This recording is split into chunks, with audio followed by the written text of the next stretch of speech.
Congressman, you're the chairman of the Committee on Homeland Security. Does this meet the definition of terrorism? Well, it is terrorizing the Austin community because you never know where it's going to happen and when. And now we've had 4 sophisticated bombs going off in the community. I've been briefed a lot on what ISIS intends to do in terms of sending bombs in packages.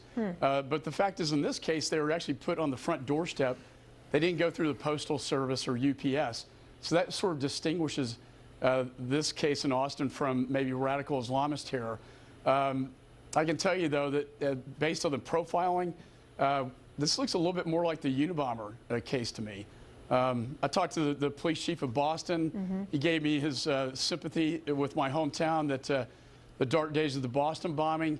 But I'll tell you this, we have 500 federal agents deployed now in Austin to find this suspect.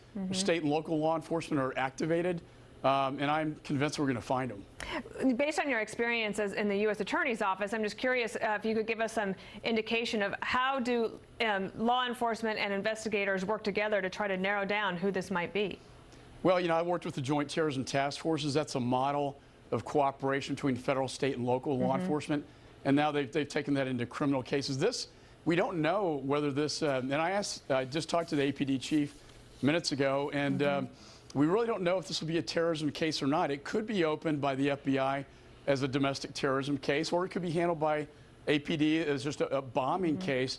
Either way, it is inflicting terror in the Austin community. Indeed. And these bombs have all a similar thread, all 4 of them, which leads us to believe that the perpetrator is the same person in all 4 bombings. Well, we certainly will keep in touch with you and with the law enforcement on the ground there in Austin, and hope that everybody stays safe indeed. Listen to law enforcement and do what they say.